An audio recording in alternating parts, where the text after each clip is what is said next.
Hello, everyone, and welcome to the webcast. My name is Christine Dorsey Davis. I'm the executive director of the Ohio chapter of the American Planning Association, and I am your webcast moderator. Today is Friday, April 5th, and we will hear digging deep into the data, analyzing your community using Census Bureau online tools. For technical help during today's webcast, you can type your questions in the Q&A box and I'll do my best to answer those. And for your content questions related to the presentation, again, just type those in the Q&A box and we will answer those during the designated Q&A at the end, or you might get some responses partway through depending on what kind of question you have, because we know there's going to be a lot of questions today. Today, we are hosted by the Northern New England chapter of APA. So, thank you for joining us and digging yourselves out of the 2+ feet of snow that you all experienced with the nor'easter. And I know our speaker today is on a generator. So, if that's not dedication, I don't know what is. So, please be patient if weird things happen to her because she is living on a generator. Today's session is worth 1.5 CM credits. You can log your credits by heading over to planning.org, log into your My APA account, and from there you can search by today's title or event number, both of which can be found on our website, ohioplanning.org/planning webcast. If you're on social media, be sure to like us on Facebook. That's where I post any important date or time changes when new sessions are available for you to register for. And we record all of our sessions and we post them onto our YouTube channel. So head over to YouTube and type in Planning Webcast. We'll pop up along with our well over 450 session recordings, all available for free. So be sure to subscribe to our channel so you get notified when new sessions are up and available.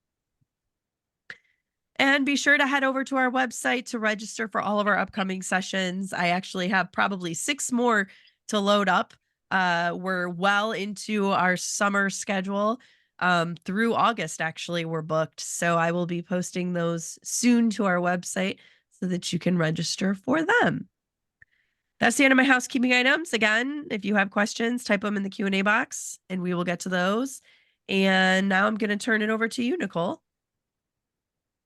Okay, well, hello, everybody. I'm going to pull up my presentation, but first I just want to say that hopefully all goes well. I am in New Hampshire, 2 feet of snow outside, so I am on a generator.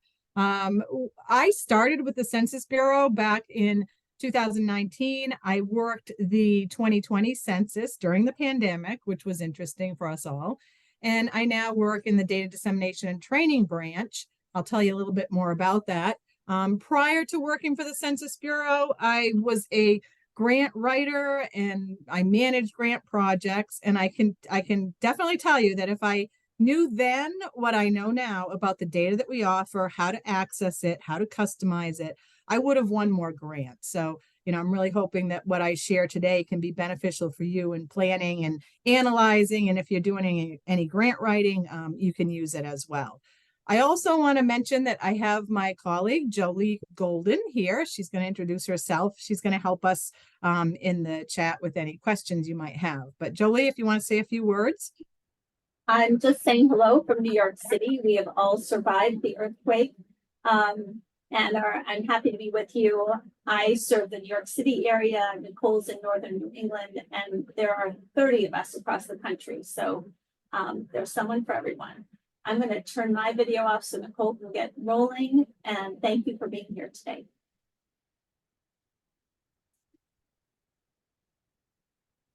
All right. I turned my video off as well, save with that bandwidth, just in case. So here we are with digging deep into the data. We're going to really look into some of our tools today. I already gave my bio, so let me start with this page. I wanted to show you that, let me see, I don't know if you can, hold on. Okay, so I work, as I mentioned, for the data dissemination and training branch. And what we do is exactly what I'm doing today. We bring our data experts to you. So any of you out there who are interested in learning more about the data tools that we have, you can reach out to me and I will connect you. There are 30 of us that are across the country. So if you don't live in one of the states mentioned on the screen here that I serve, I can certainly connect you with the data dissemination specialist in your area. We will do live in-person workshops or presentations, virtual. We even do one-on-one if you're working on a project and you're just having a hard time getting at the data. We're always more than happy to work with anybody. We collect a lot of data and we want to make sure that that data is getting to where it is used and people can benefit from it. We also have the Census Academy, which is on our site. The address is here. You can go there. We have webinars, we have training courses, and we even have little data gems, which if you have 5 or 10 minutes and you want to learn something quickly about a tool that we have, the data gems are a fast, easy way to do that. The outline for today's session, first I'm going to go through this presentation, provide you a little bit of information on the Census Bureau, talk about our popular surveys, and also cover census geographies because you can access our data in multiple ways at different geographical levels. So I'll cover kind of how that all works. And then I will talk about some of our popular data tools. And then we'll get into the live demonstration, which is the fun part, which I'm going to give you a brief tour of our site. And then I'll take you into a couple of our tools, one which will help you find data quickly, and the other one which is going to do that deep dive into the data that I think you'll all be very interested in. Before I get started, we're going to do a little poll. Christine, if you want to pull up the poll, I'm curious to see how many people out there have some experience with the Census Bureau data. Okay.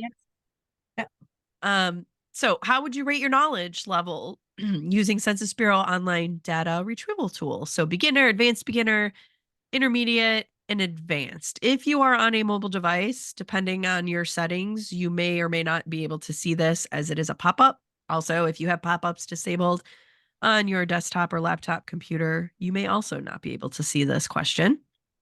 But it looks like a whole lot of folks are participating. I'll give it another moment here.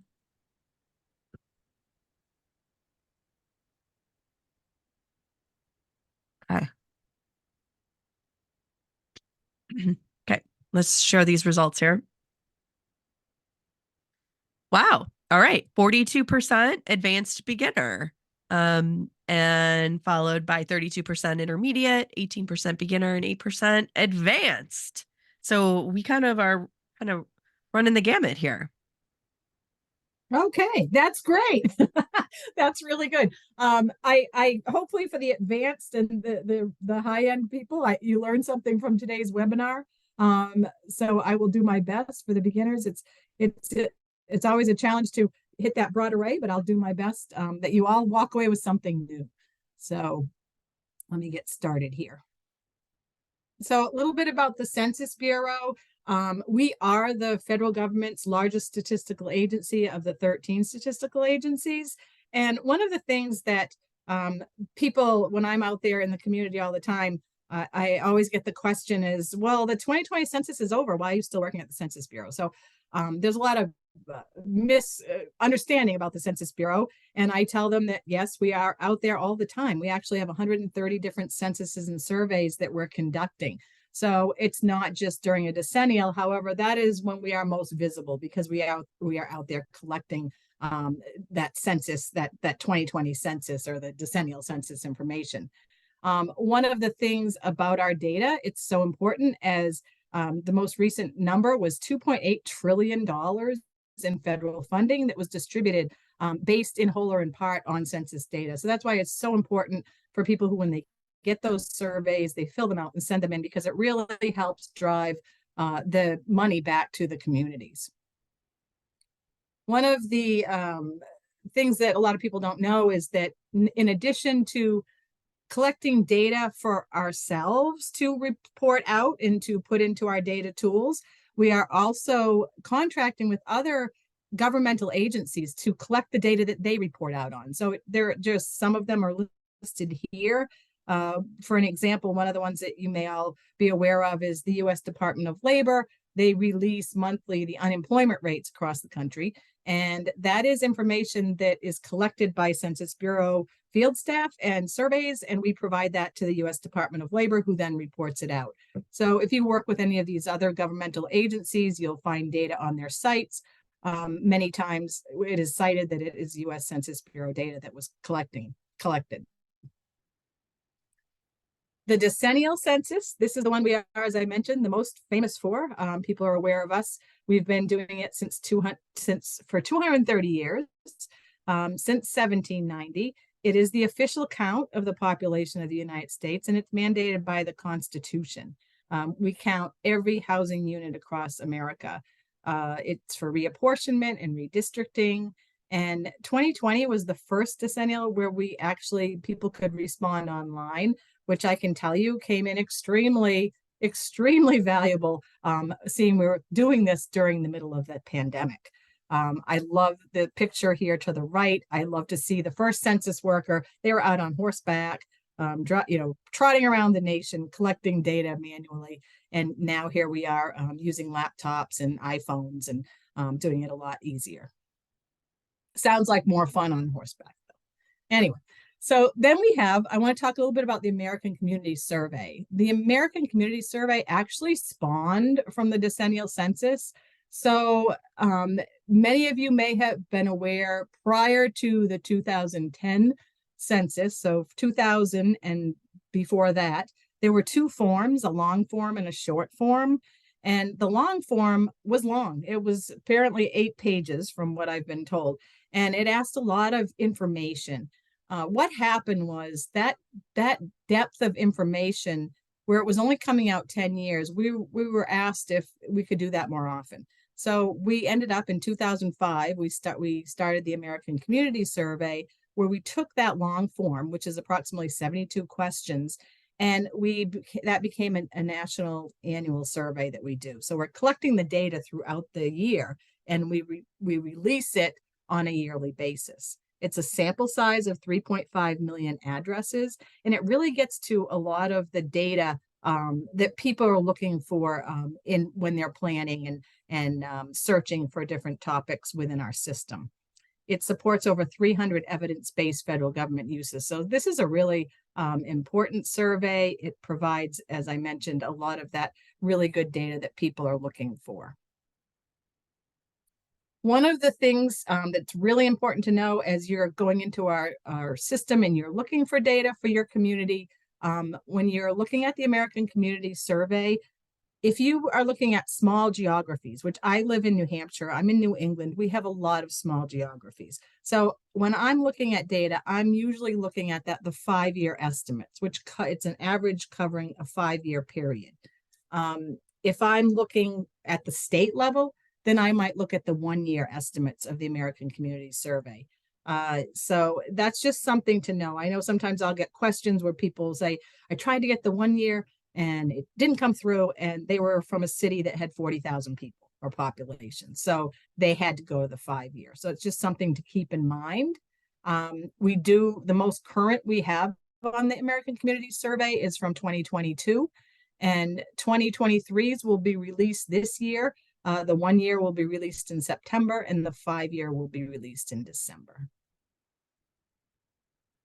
The chart here is helpful. We will send out this presentation. Christine will send it out to you all. You'll be able to access it. These are good numbers to know, the DPO2, DPO3. For those advanced users, you probably know what those are. Those are data profile tables. They provide information from the American Community Survey, which these 4 pillars in the background, these are the topics which you can find from the American Community Survey in our tools. So you'll see it has social, which provides a lot of information in detail, economic, housing, and demographic. So those are those tables right there. If you're a beginner, I would say start there. They have a lot of really good information in them, and I'll show you how to do that. The orange box, this is the type of information you get from a decennial. So during the 2020 census, 10 questions, this is the type of information you get. You see it is less, but one thing to know is that the decennial is a full count. It's a count of every housing unit across America. So it's a total count. Whereas the American Community Survey is just that, it's a survey, which it would have a margin of error because it's a sampling. So another thing to keep in mind as you're looking at the data. Here are the data census geographies. You'll see in the middle, we kind of have the spine geographies. These are kind of our main geographies. So you can get data from the national level all the way down to a census block. You'll see there are other geographies that kind of come out from underneath this spine, these spine geographies. And for example, the census, the zip code tabulation areas. This is a geography that you can access data for, and it nests within the nation.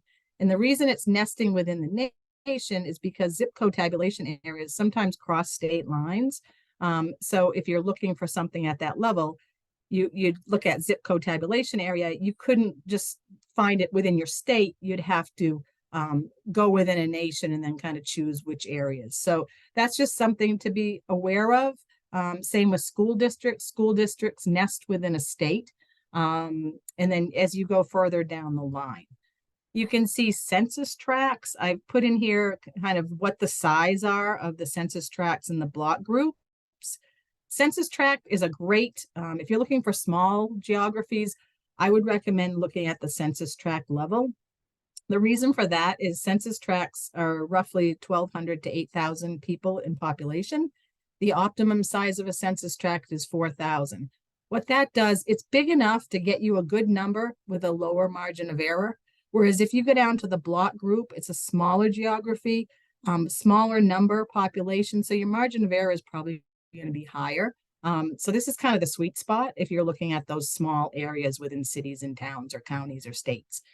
The other thing to know about census tracts, if you're doing a comparison over time of census tracts, you may find that census tracts change. And what happens is sometimes in growth areas, if a census tract gets too high and it's pushing that 8,000 population, it's going higher, we'll split a census tract. So you may see a census tract that has a number like 10.01 and 10.02. That used to be census tract 10, but now it's split, so it's 2. So it's just something also when you're doing comparisons. I know sometimes people get stuck because the census tracts sometimes split and they just have to compare differently.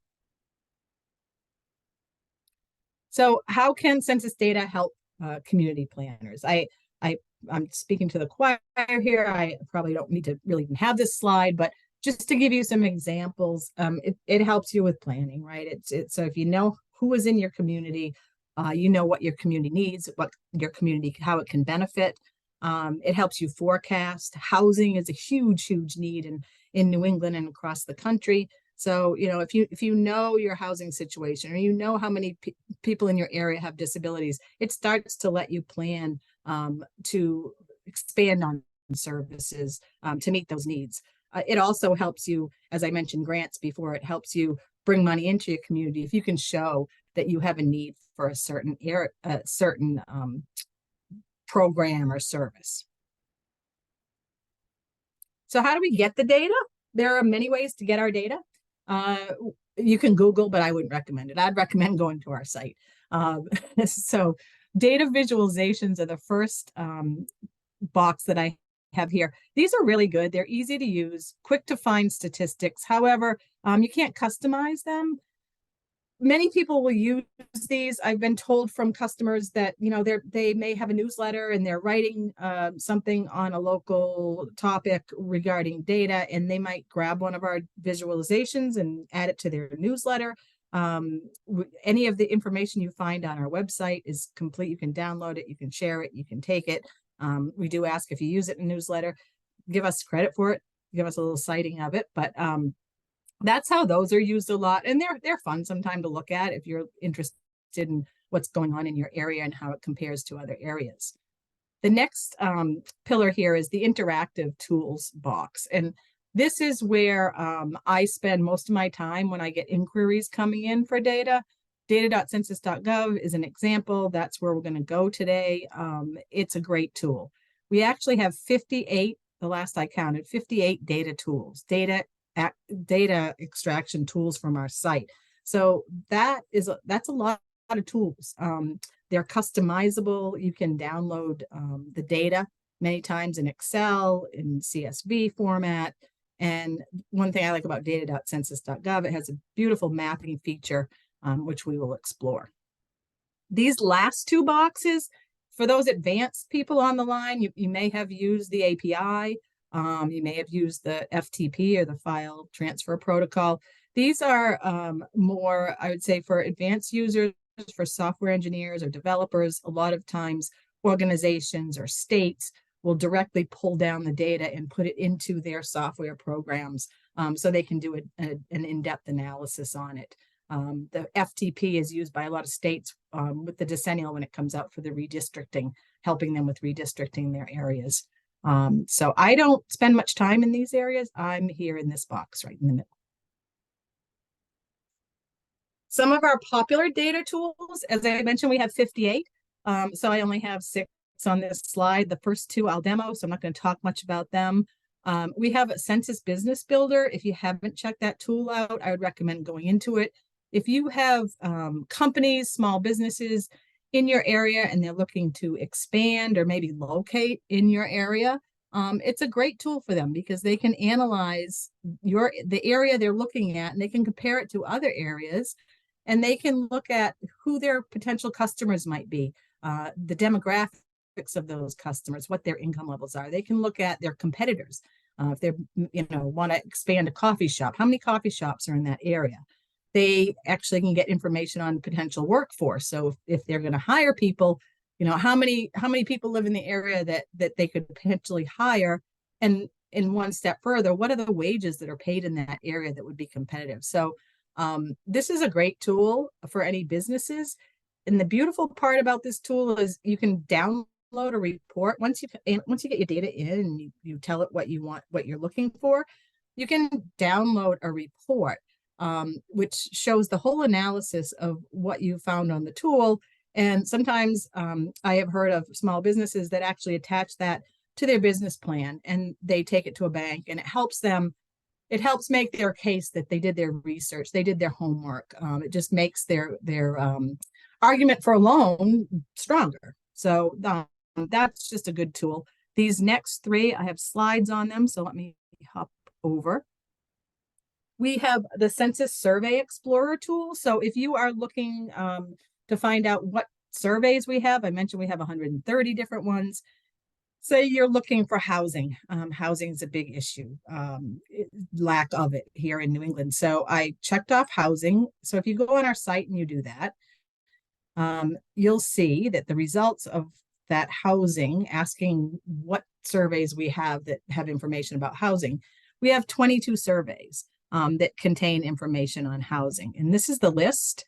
If you were on our website in the tool, you could actually click on any of these and it will provide you more information on that particular survey.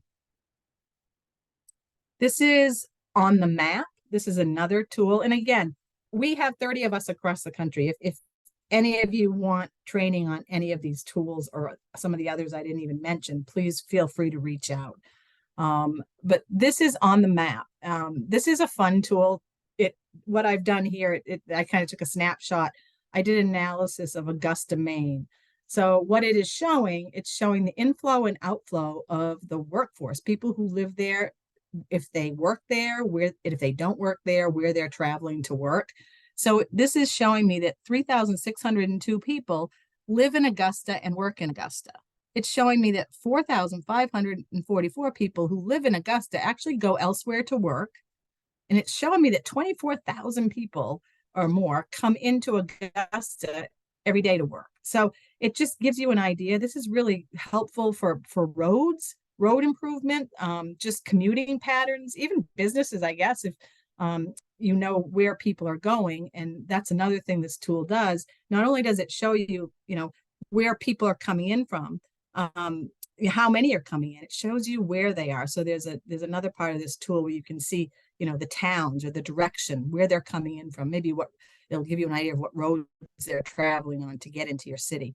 So this is a great tool. I would have loved to have shown you this today, but there just wasn't enough time. Another day.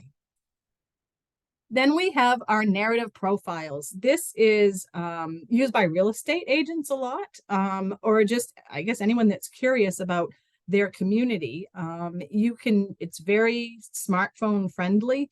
You can pull it up on your smartphone, and it provides texts and bar charts, all kinds of information on your area. My favorite part of this tool is I've circled here the use address lookup.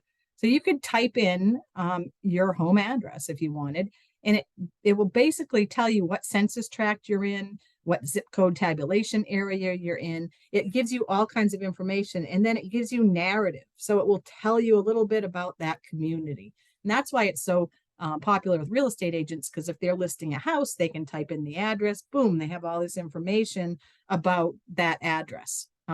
So this is a fun tool. If you're sitting there with your phone and you want to try it, please feel free. So the two tools that I'm going to demonstrate are QuickFacts and data.census.gov. Just a little bit before I get into them, what is QuickFacts? QuickFacts helps you find data quickly. We named that one well. It's great. The only thing I would say about it is that it's for populations of 5,000 or more.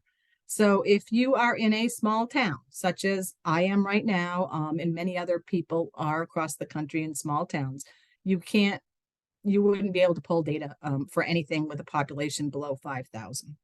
Something to know. But if you're looking at comparing maybe 5 cities with populations above 5,000, it's a great tool to pull down data quickly on those cities or towns with that population threshold. Over here on the right, it shows you where the data comes from that's in QuickFacts. So these are the surveys. We get some information from building permits, survey of business owners. So this tells you where the information's coming that is driven into this tool. The other tool, data.census.gov, which is my absolute favorite tool. This is you'll see shortly. I'm not going to say much about it because I think this is the one that I would recommend. I'm sure the advanced users have been in this tool a lot. It can provide you with a lot of information. I did want you to see on the right here to see where the data comes from that is in this tool. You can see American Community Survey is at the top because of alphabetical order, but that is really where a lot of that good data is in that tool. And it also has information in here from the economic censuses and some of the other areas. So I give a cute picture of my grand dog, Bruce, who's going to help us take a closer look and get into the data. So let me pull up our site. And all right. So first, we'll do a little tour of census.gov. So this is our landing page of our website. And you can see across the top here, there are different ways to search for information. You can first just scroll over topics and it will show you, you can look up if you're interested in any of these topics over here. You can click on them and it will take you right to that certain topic and will give you more information than you might even want on any of these. We have a lot of information. And one thing I will say, what happens to me sometimes, I will go onto our website, and I don't know if it's happened to any of you, but you kind of can click on information and you click on more information and you find yourself kind of lost. If that happens, a little trick is you click on our census logo and it always brings you back to the landing page, except in one incident. And I will share that with you when we're in data.census.gov. But if you find yourself lost down in a rabbit hole of data, click on our logo and you'll come back to the landing page. So you can also go over, as we scroll to the right here, data and maps. You can find information that way. If you're looking to see the list of 58 different data tools, you can go right here, click on data tools and apps. That brings you to the list of all of the data tools that we have. So you can start exploring some of the different ones you might not be familiar with. The interactive maps are here. We have visualizations here.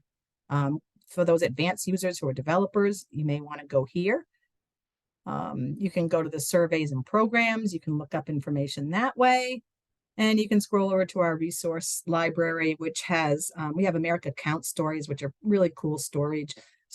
We'll take some of our recent data, and we have writers who will write a story about it. And if you just look at some of those, there's some really interesting data informed stories that are in that section.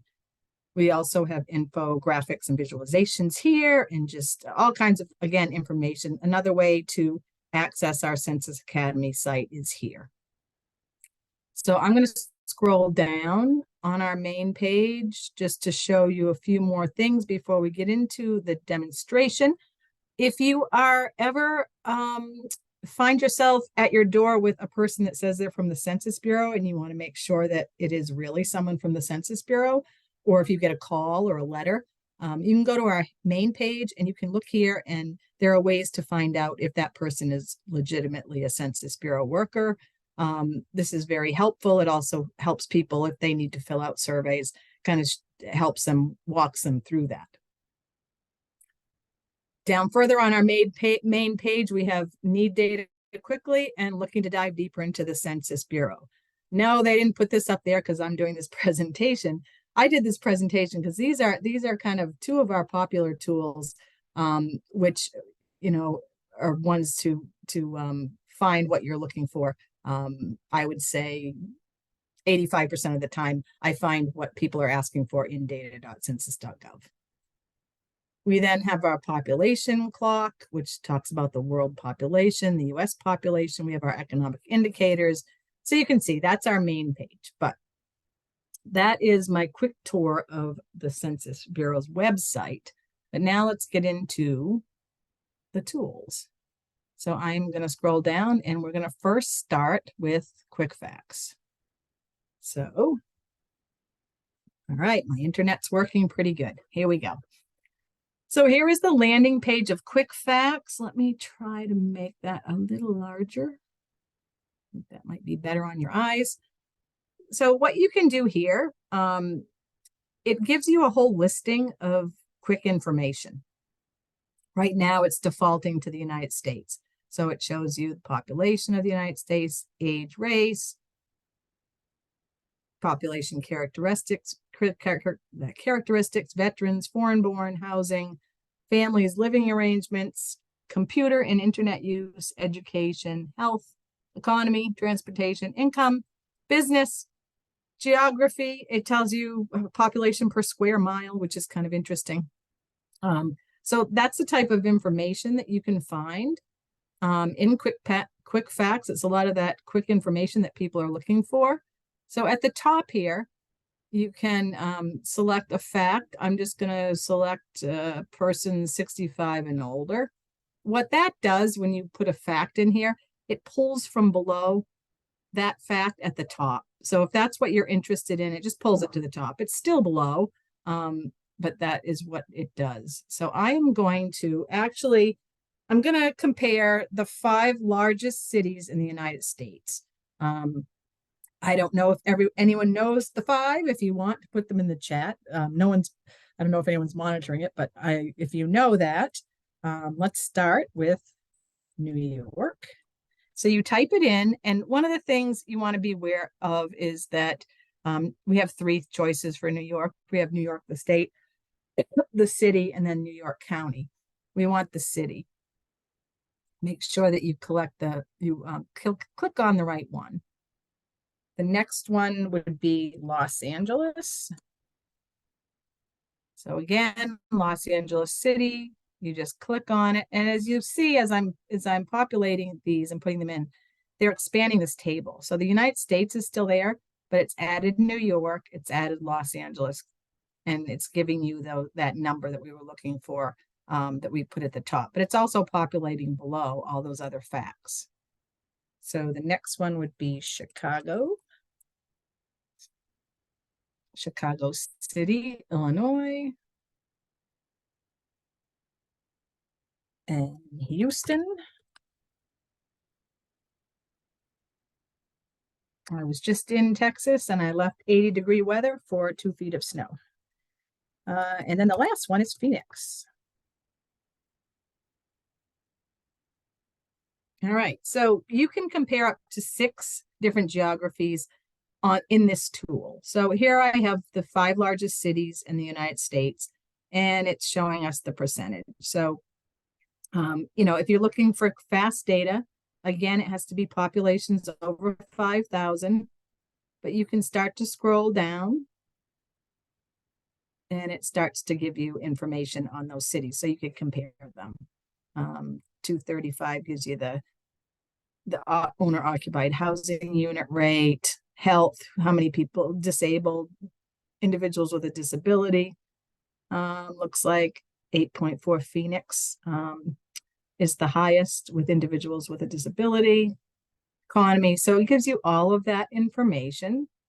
The other thing you can do with quick facts, this is in the chart form, if you want to put it in a table form, say you want to do, you have a report and you want to compare some areas, you can chart it. You can chart just the one place, so you can chart all of your locations. And here is the topic that we asked for, 65, persons 65 or older percent, and it gives you a visual chart. So you could actually cut and paste this and put it into a report. And you can do this with any of the facts that you might want to ask it for in any geographies. You can also print it, you can download it, or you can email it. This used to have a mapping feature.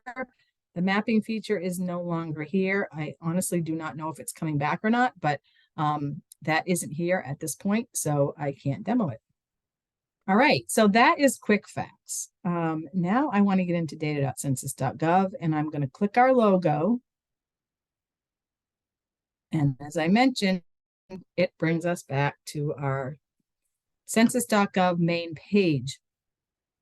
So here we are, and as I scroll down, I'm going to go down to visit data.census.gov, and I will click on data.census.gov. Now, an easy way to do that, if you ever just want to find data.census.gov and it becomes your go-to tool, which I believe it may, you can just type in data.census.gov. You don't have to go to our main page, and it will take you to this tool. So this is the landing page. And remember I said there's one time where if you click on our logo, it doesn't bring you back to our main page. That is when you are in data.census.gov. So when you're in data.census.gov, if you're looking up something and you want to get back to the main page of data.census.gov, you click our logo, but it won't bring you back to that census main page. This is the only time that little trick doesn't work. So we have 2 ways to explore data in data.census.gov. The first is kind of a general search, and then we have this advanced feature search here. I equate this kind of like shopping online. So you could just Google women's clothing and it'll bring up all kinds of information for you. Or you could put filters in and say, okay, denim shorts, women's denim shorts. Well, you're putting filters in, so it's kind of narrowing down what you're getting for information. This works in the same way. So first, I'm going to just show you the general search. I typically don't use a general search, but it's good to know if you're looking maybe for some fast information on your community. I am going to choose Burlington, Vermont. And I'm choosing Burlington, Vermont because it's been in the news recently. And if anyone knows, they're welcome to put that in the chat. Burlington City, Vermont is on the path of totality for the eclipse that is coming on Monday. So let's just see what's going on in Burlington. So when I do the general search, what it does, it just brings up at the top total population of Burlington. And it shows us that there are 2,972 tables that we have information that you could find that includes Burlington. So that's a lot of tables. Here are the tables listed. You see the table numbers here. You could scroll down and there's, have this showing 10 at a time. You could scroll down and look at all 2,972 tables, or you could try to filter more of what you're looking for, which I'll do shortly. For this first example, though, I think first I want to show you I'm going to pick this DPO5 table. If you remember, that was on my slide of the American Community Survey data profile table. So let's click on that and see what we get. So here is the table that it brought up, and all the tables, when they come up, they kind of come in this format. So you can see that it's telling us here, this is American Community Survey, it's 5-year estimate. And if you drop this down, it shows you can change. So if you want to start comparing, you could go down and, compare the 2017 5-year. They do recommend, if you're comparing American Community Survey 5 years, that you go every 5 years, because if you don't, you're going to have some overlap data. That's just a recommendation. But if you wanted to pull up 2010, it only goes to 2010. But you could pull up other years. I'll keep it on 2022. It's the most recent that we have. You can go up here and there are notes. So it gives you information about the American Community Survey if you want to learn about that. You'll see there's a margin of error. That's what I mentioned in the presentation. All of the American Community Survey, where it's a sampling, there is a margin of error. The smaller the population, the larger the margin of error. If you don't want to look at that, or it doesn't matter to you, you can simply click on this box and it takes it off. So it cleans up your table a little bit. But if you wanted to see it, you would leave it on. You can also transpose a table. In this situation, it really doesn't make sense to do that, but sometimes a table may have only 2 rows and it has 20 columns. You could use that and it basically transposes it. You can download any table directly to Excel, CSV, a zip. You can cite a table, which this comes in really handy if you're using any of this information in a report or a grant application. You can just copy the citation and put it right in your report. Saves a lot of time. You can share it. So you can share it on any social media. If you find something on your community, a chart that is really helpful, you can share it. You can print it. You can map it. There are more tools that I'll show you shortly. But I just wanted to show you what this DPO5 table has. So it tells you your male and female breakout. It gives you age breakout. It gives you race breakout for the area, Hispanic or Latino, voting age. So this is just one table. And let me go to the top here. You'll see I can automatically map this if I want. And I'll have a better map in a bit.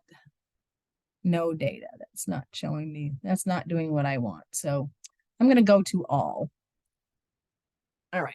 If you go to all, when we did our first general search of Berlin City, Vermont, it brought up this view. And I clicked on DPO5 for the table. I want to show you another thing that I think is very helpful if you're looking for your community and you want to find only information on your community. You can put your community in, you pull it up, and then over here to the right, you'll see this little view profile. If you click on that, it's gonna pull up a lot of really good data on your community. You can get a profile down to like a census tract. It really gets granular if you want it to, or you can get it by the state. You can get it by the geographies that are available. So here we go. It shows you where Burlington is. It's right here by Lake Champlain, near Winooski. It shows you some of the other areas around it. And then you can scroll down. So this top ribbon shows you kind of the information that people are looking for. They put the popular things at the top here.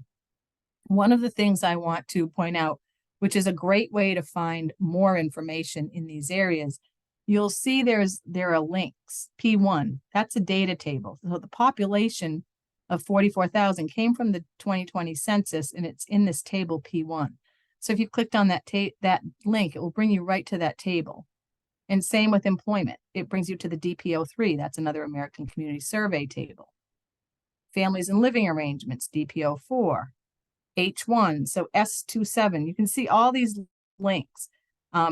Sometimes I find that when people are looking for data, they can often find good tables by going to the profile. It's definitely for the beginner, advanced beginner. It's an easy way to start your exploration of data using this tool.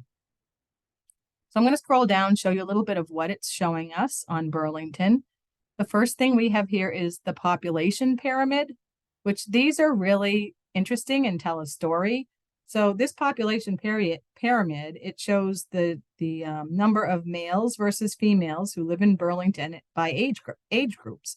So you'll see this line right here, 20 to 24-year-olds. There are a lot of 20 to 24-year-olds. So what does that tell us? It tells us that most likely there are a lot of colleges in Burlington, and I know there are. So, I pulled up another geography one day, and there was zero. It was like, I think it was 5 to 9-year-olds. There were 0 males, and there were 200 and something females. So I have no idea.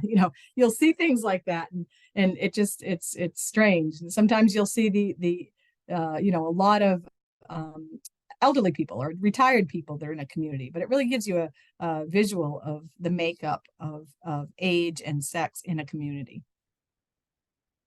So you can scroll down, it provides more information. As you see, I can scroll down. You could also click directly on this ribbon to bring you to these sections. So it just gives you more information in these categories. So here's ancestry. It's showing that 20.4% of the people in Burlington have an Irish ancestry. And if you wanted to know more about that, you could click on this DPO2 table. It would bring you there. Go down a little bit further, language spoken at home, types of languages, native and foreign born. It also compares the geography that you're looking at with the state as a whole. So you can look at this and you can see, all right, 7.7% are native and foreign born, whereas Vermont as a whole is 4.2%. And that's likely because it is a college town, college city. So you may have more foreign born individuals there. And you can scroll down, and I'm gonna jump into the advanced search, but I just wanted to give you an idea of the vast amount of information you can find in that simple step of going into data.census.gov, typing in a location, hitting the profile, and it brings you into all of this information. And like I said, you can be a population smaller than 5,000 in this tool, and you can pull up all of this information. So I am going to go now. I'm going to click on the logo because we are still in data.census.gov. So what it's going to do is going to bring us back to the landing page of data.census.gov. So here we are. We did the general search. Now we're going to go into the advanced search. I think this is where the fun begins. This is where the mapping happens. And I just love the mapping. I hope that you all love the mapping too, because it's really, if you're a visual person, it makes a huge difference. So when you're in the mapping, when you're in the advanced search, it's giving you these filters. So remember, like the online shopping, here you could put in your categories. So you can decide which geography level you're looking at. These aren't all of them. You can click all geographies. Look at all the different geographies that you can pull data from. There are a lot. You can go by school district, tribal, world. I mean, there's just a lot of information that you can pull. So one of the things what you want to do here is when you're starting with a geography, you always want to start with your lowest. So if you're looking for census tracts in Pennsylvania, you wouldn't want to start with the state of Pennsylvania. You want to start with the lowest geography first. So that's just something to know. You have topics, so you can narrow your search down by the topic that you're interested in. And all of these topics, when you click on the topics, there are more. If there's a box, that means that's the end. You could do housing units. If there's a little arrow, it means you can search even deeper. So that's something to know. You can search by survey. So if you know what you're looking for, say you did the Survey Explorer and you know what you're looking for is in a certain survey, you can search by survey. You can search by the year. I have no idea why 2100 is here. That's very strange. Can't get an answer on that, but we don't have any data for 2100 yet, nor do we for 2030. And it's very limited for 24 and 23. 2022 would be where I would check off if you're looking for data in this tool, because that is the most recent American Community Survey information that we have. And then you have code. So if you're looking at economic information, you can type in the code, the industry code that you're looking for. You can look at up imports. So there's all different ways that you can put filters into your basket. So what I'm going to do for this demonstration, I'm going to go into county subdivision, which county subdivision in my state of New Hampshire is like a city or town. It's the best way if you want to map something. If you start with county subdivision, I'm going to look at county subdivision in New Hampshire. So I'm going to find New Hampshire, click on New Hampshire. And now I could just pick all the cities and towns or county subdivisions within a county, or I could say, you know what, I want all the cities and towns in New Hampshire. So I'm going to click on that box. And when I do that, you'll see it goes in my filter, kind of my basket. It goes into my basket. So that I'm telling it, that's the geography level that I'm searching data for. Now, because we talked about the American Community Survey and how good those DP tables are, I'm going to just come down here and I'm going to click on American Community Survey. I'm going to choose 5-year estimates because remember, if we did 1-year estimates, it's only for populations of 65,000 or more. And in New Hampshire, if we check that, we would only get information for one city, maybe 2 now. I'm not sure if it's grown to that level. But so I'm going to use the 5-year estimates because I want to make sure I get all cities and towns in New Hampshire that have a population. And I'm going to pick the data profile tables.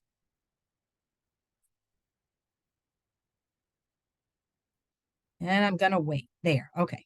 So I just put in 2 filters for now. I want to see what I can get.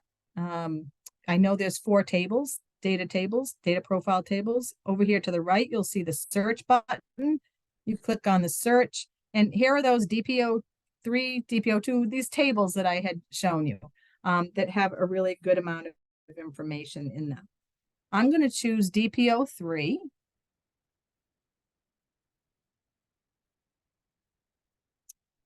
This is looks like a warning, go back sign, but it's not. It says that the table's too large, download it. Well, you could just download it. But if you want to map it and play around with it, you can go over here to the right in little tiny letters. It says open the table. So if you click on open the table anyway, don't be afraid when that pops up. I know people have said, oh, I couldn't open the table. You can. It's a really small click. So here's the table. If you want to make it so you can see more of the table, you can close these little chevrons here. So it gives you the whole view of your table. I'm going to take out the margin of error for now, makes it smaller. So here are the towns going across, starting with Alton, Barnstead. So these are all the cities and towns in New Hampshire. And this is the type of information we can compare. Again, we can download this to Excel, CSV, zip. I'm going to scroll down. I want to kind of compare the cities and towns to see, let's see, transportation, commuting worked from home. Let's do worked from home. Worked from home has changed so much since the pandemic. So this is showing me how many people and the percent of a town work from home. Well, this is great. If I download the data, I'll be able to compare. But like I said, mapping is my favorite feature in this tool. So I'm going to click on map.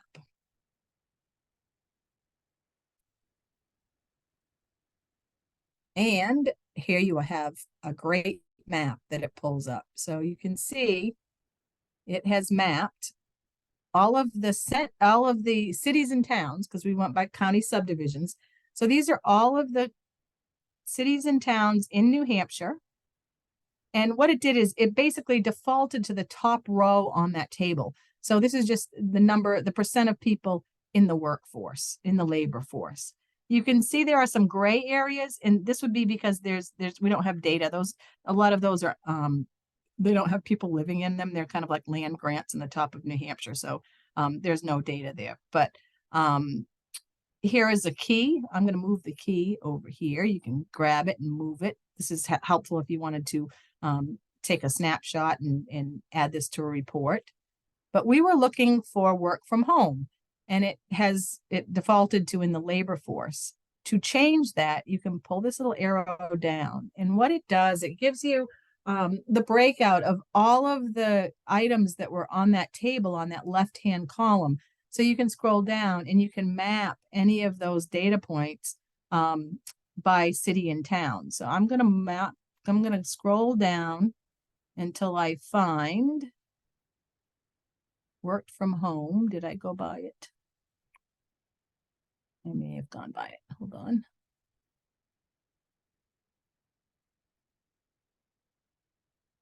Here we go.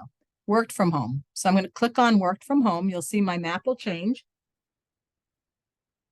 So what it's showing us now, it's showing us areas, it's by percent.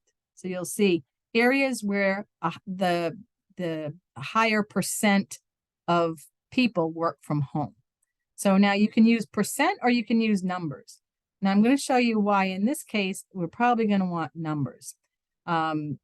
Because it's showing us that you can see this looks like the darkest area right here. If I click on that, it shows me this place called Sergeant's Purchase in Coos County, New Hampshire, has 100% of the people who work from home.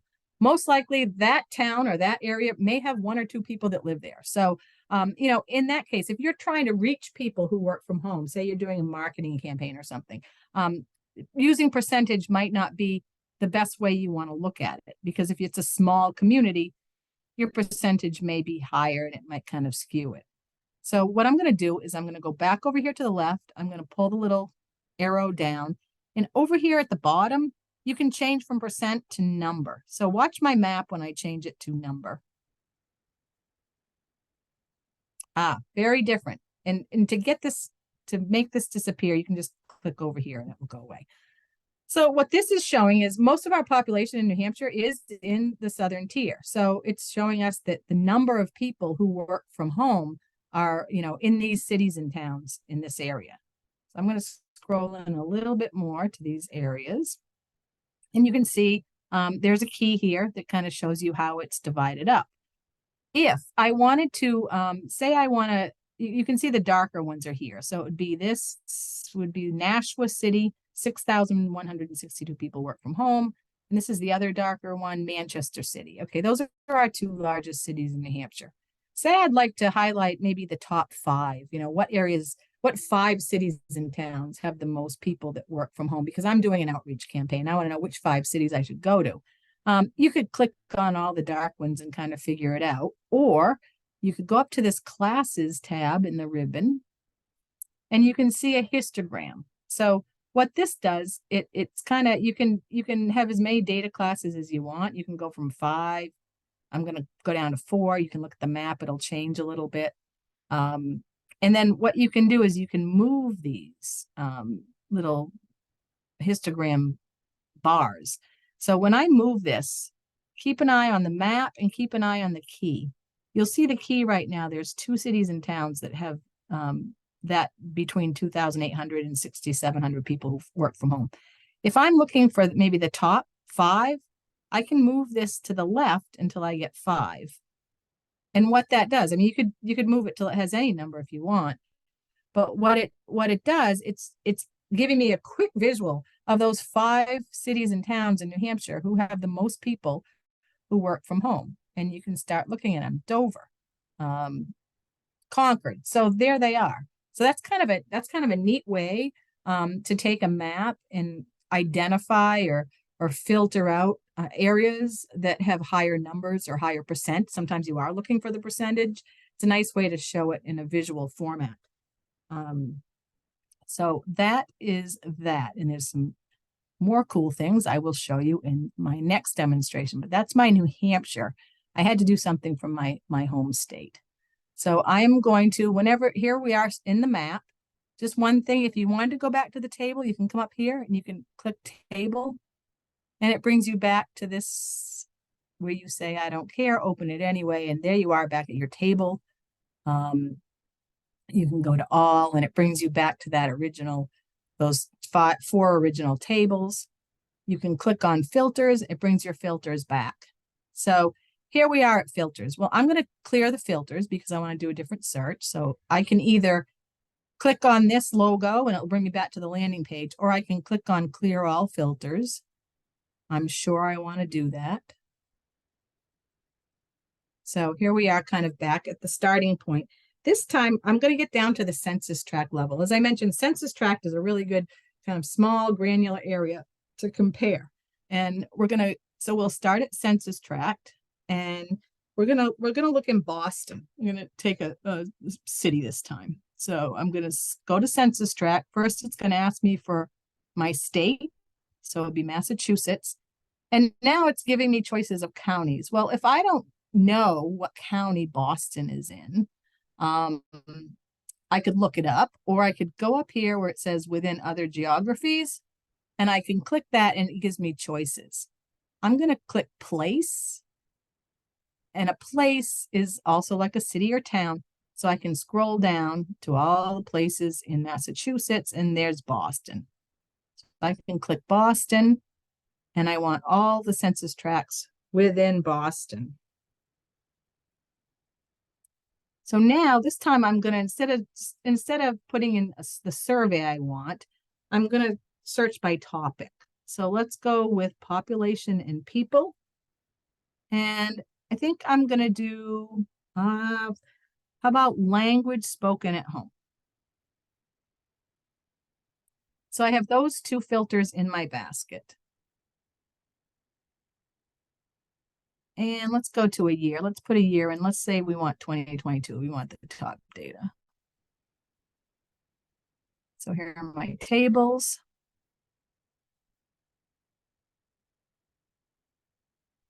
So these are all the tables that I have for a choice. There's 30 different results. So you can kind of scroll down, look at the names of the table. In this case, I'm going to use limited English speaking households. Say we have a community and maybe we got a grant to provide some training in English as a second language. And we're looking for where we would want to outreach, or where people would live that could use that service. And remember, this is by census tract, so it's just within the city of Boston. So here we are, open the table. I'm going to close this little chevron so we can see what we have here. So here it's giving me across the top all these census tracts, limited English speaking by percent. So that's great. I could download this data, but I'm going to go to the map because remember, I'm a fan of the maps. And hopefully you will become one. So here is the city of Boston and all of the census tracts which are in. Remember, the census tract was, up to 8,000 people. The preferred number is around 4,000 population per census tract. So these are the census tracts within Boston. And it's by percent. And again, you have to remember it defaults to the top row on the table. I'm going to move my key over here. So we're going to click down, and I think this is giving me all households with the percent limited English speaking households. Again, this is percentage, but as we learned from the last time, I'm going to click the number because I really want to know where the volume is of people who have limited English speaking households who have limited, which have limited English speaking skills. So here we are. We are here. Again, we could use the classes and say, I want to narrow it down. There's so many there. So I'm going to slide this over, and you can see where they start to jump out at you. So if you wanted the area that had the most people that have limited English the households that have the most limited English speaking, it shows it's this census tract right here. Census tract 1404. Okay, I'm an outreach person. I have no idea what that means. Well, if you want to know what that census tract is, you can zoom in a little bit. Still don't know. It's 1404. I have no idea where that is. But you can go up here into a base map and you can add a base map. So it starts to put in your streets. So here it is. It's still a little hard to see. You can go into colors. When you do your mapping, you can change your colors. If you like green, you can change it to green. You can change it to orange. You can keep it at blue. But the other thing you can do is you can change the transparency. So I'm going to lighten it up a little bit so I can actually see more about that area. And I'm going to zoom in a little bit more. So you can see as you move in, you can start to see streets. So it shows you if you were looking for a target, I just go back to outreach. If you're trying to reach people that have a service need, I was working with the Veterans Administration. They were really trying to find which areas of New Hampshire had the most veterans they could reach out to. They had a new program. So this was really helpful for them because they could look at the areas to target the outreach in. So that's just a way to zoom in. You can also go up here in your boundaries.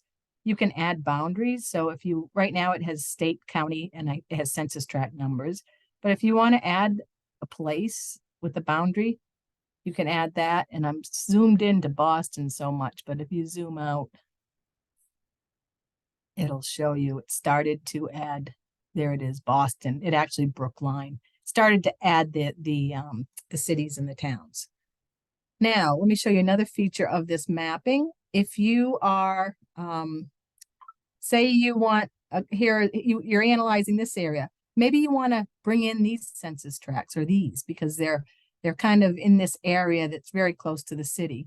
You can actually customize your selection.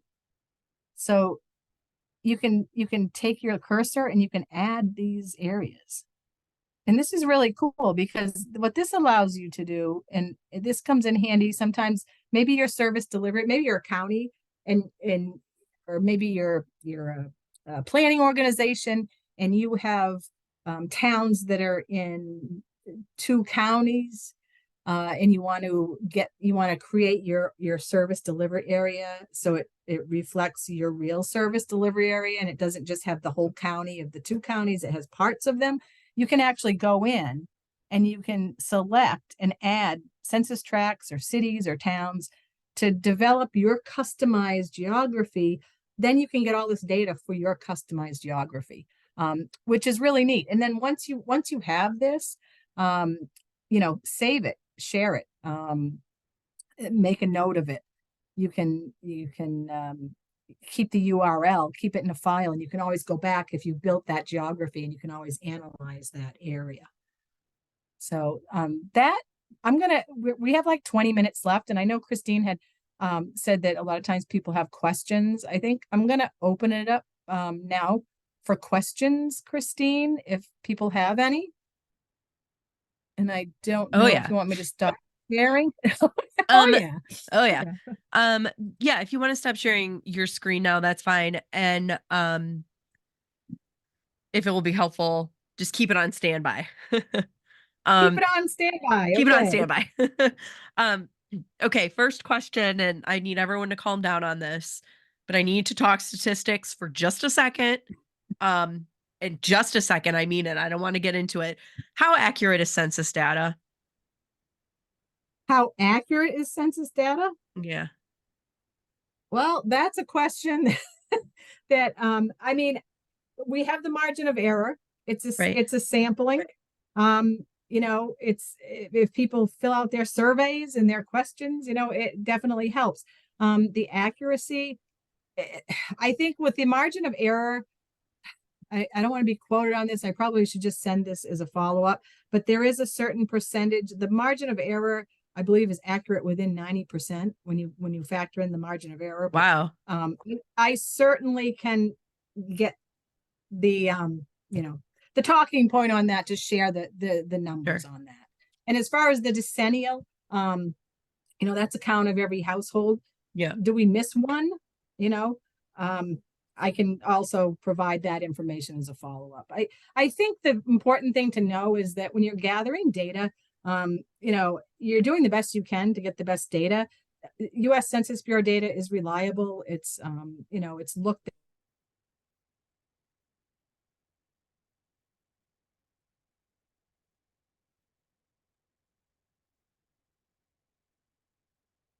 Ooh, I lost you. Are you there? Am I the only one that lost her? No, Nicole, maybe you should go off video. Yeah, I think so.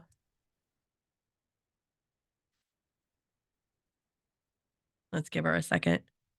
I hope her generator didn't fail her. Not at the 10-yard line. Let me see what I got here.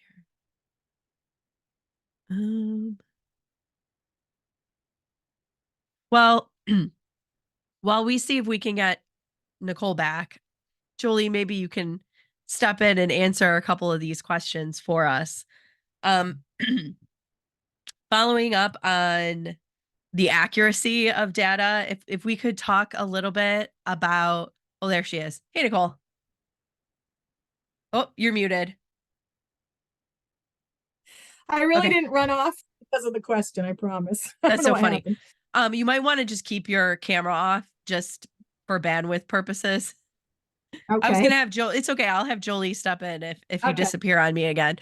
All right. So my next question is also kind of related to the accuracy of data. If you could talk for a moment about how we take into account college students, our military who are either both domestic or overseas, and then if you could also talk about how we account for those that are unhoused.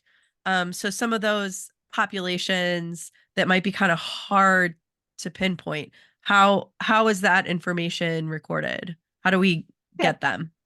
Okay. Military. So when we do the decennial, the military people who are overseas, they get counted by the base they're out of. So they would be counted there. Um, College students, we have a group quarters count, which we do count college students where they are, because remember, census, when you're conducting a decennial census, it's where people are on April 1st, where they're living on April 1st. So for college students, April 1st, they are at college. So we will have a group quarters count, which will go in and count those college students, and those numbers will go to the towns that I have University of New Hampshire here, and I did work the 2020 census with the town of Durham. So what happens is Durham's population count includes those college students because they were there on April 1st. As far as the unhoused, we do a point in time count. So we will go out and we will count the homeless population, unhoused population during a 24-hour period. So we send people out, and that's part of our point in time. So we do want to make sure that we capture everyone. Okay, thank you.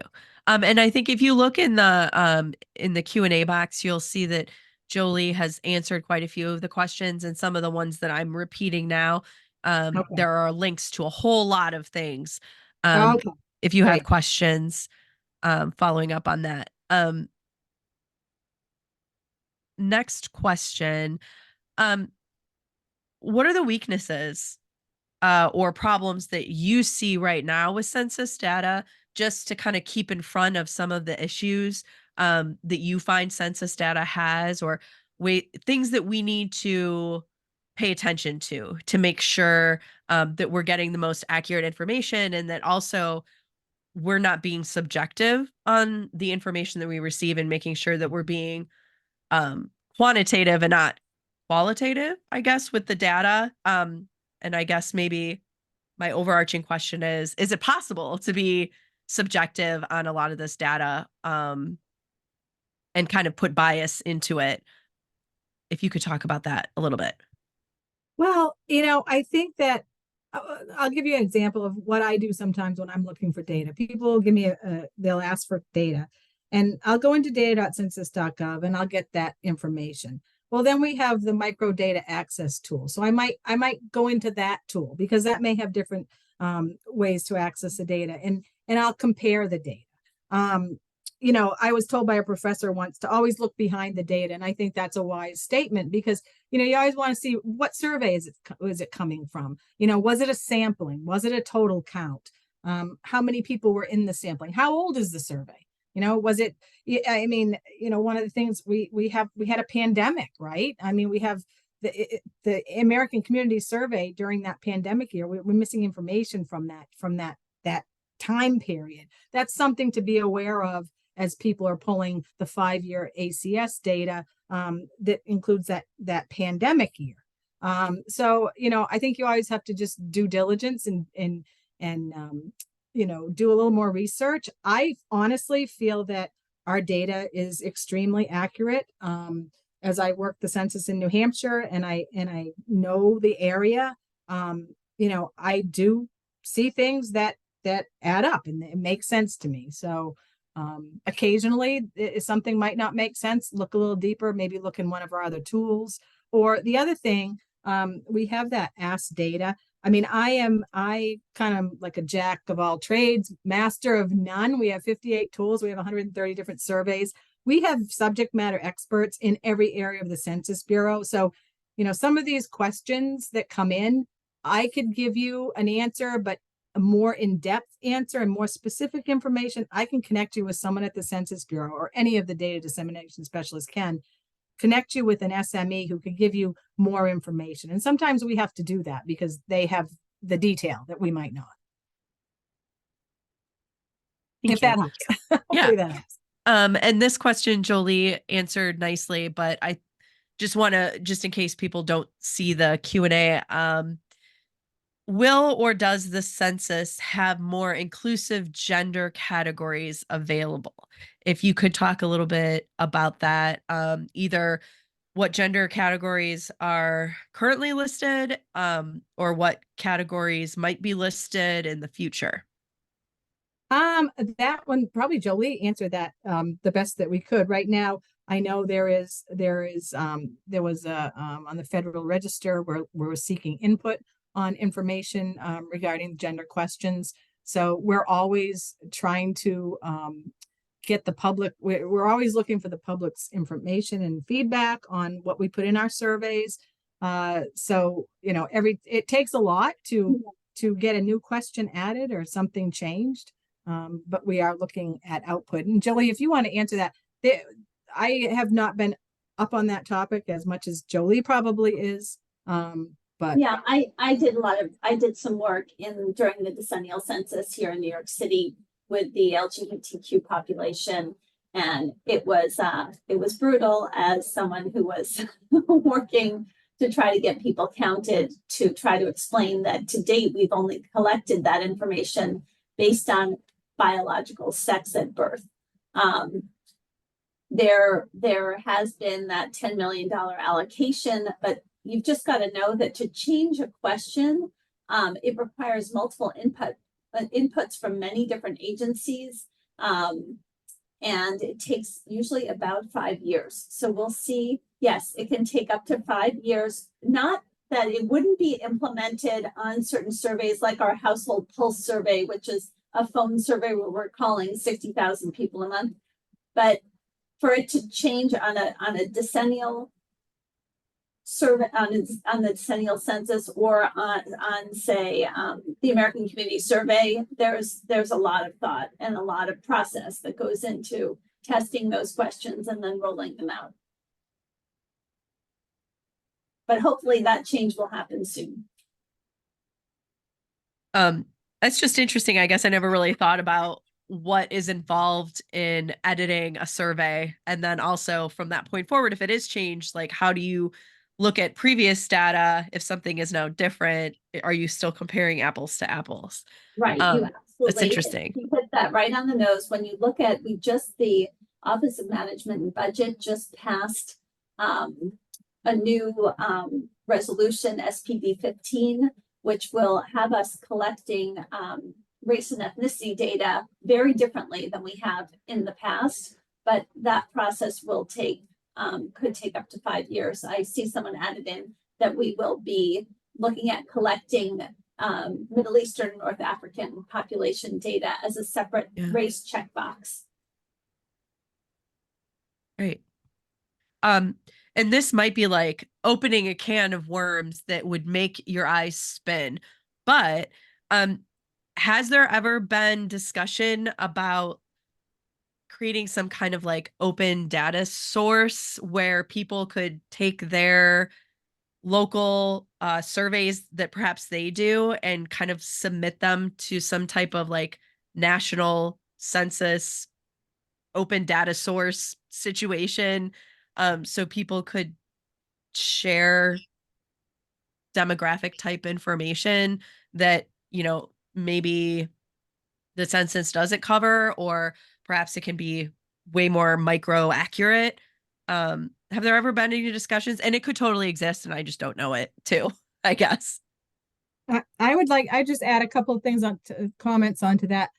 Some of our surveys and some of our tools do include administrative data. So we do get administrative data from governments, from states, from cities, from towns. But the other thing is important for everyone to know is that every state has a state data center, and they are affiliated of ours. They're one of our longer standing partnerships that we have. And those state data centers really, they work with us closely, but they're so focused on their state. And I would say they're another excellent resource for people to reach out to. So if you're pulling US Census Bureau data, check in with your state data centers, see what they have. Some of them have very advanced tools of their own on their website that would just pertain to your state. We also do a lot of experimental, just to chime in. Yep. We do a lot of experimental work through our COIL initiatives, which is the Census Open Innovation Lab. But if you think about it, in terms of taking, and I'm sure, I know we do a lot of grassroots work, but the fact of the matter is when we publish data, it has to adhere to that 90% standard. And we have that network of field professionals out throughout the country, and they go far and wide to make sure that we're collecting data in ways that adhere to our standards.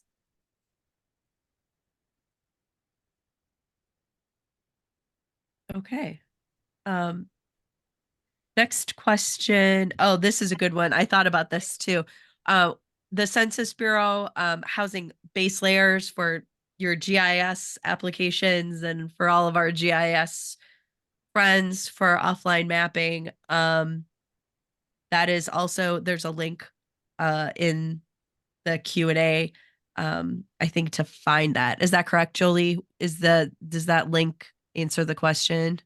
I put the link to some of the base maps. I also, Okay.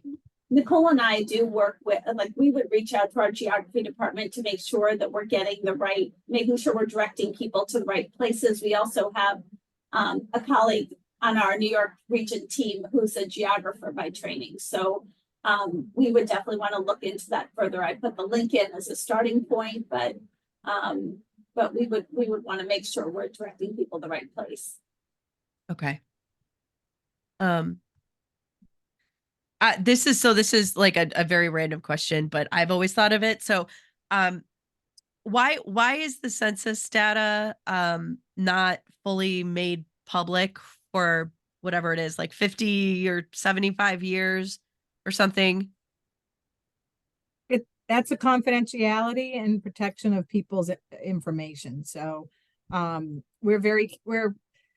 when we're asking people to fill out surveys and complete information, we want to make sure that data privacy is the utmost important, or people aren't going to want to respond. And so then we're not going to gather good data. So we put a lot of effort into data privacy, and we figure if we wait that amount of time, that's a lot of time. So, What is it? What is it? 75 years? 70 something. The 1951 just came out. I remember that. Yeah. It was just, everyone was so excited about it.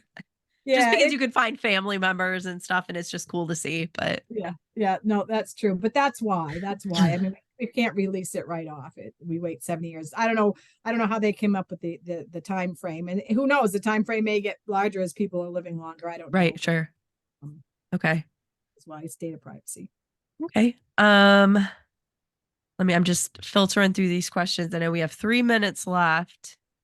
The other thing that's real important is that, obviously all the questions can't be asked. Please Right. feel free to reach out to myself, Jolie. We will, if we don't know the answer, we will find people that can provide the answer. Okay. 72 years, everybody. 72 years. Thank you for those that chimed in. Okay. Well, I think we're gonna go ahead and wrap up. Because a lot of these questions are super time intensive. And Jolie, thank you for answering so many of these questions. And just feel free to reach out to Jolie or Nicole. You could also just email me if your question wasn't answered, and I'll forward it along to our panelists. This was really interesting. There's just so much information. So it was nice to kind of get the bird's eye view of some of this. It'd be nice to have you back and kind of try to apply some of this to like specific planning topics that, might be interesting, just to see kind of deep dive into some of these areas and tools. This was really good. And thank you to the Northern New England chapter for hosting today's session. We appreciate you. And again, thank you, Nicole and Jolie. And don't forget to log your CM credits and register for upcoming sessions on our website, ohioplanning.org/planning webcast. Everyone have a great weekend. Stay safe, and we'll talk next time. Bye, everybody. Thank you. Bye-bye.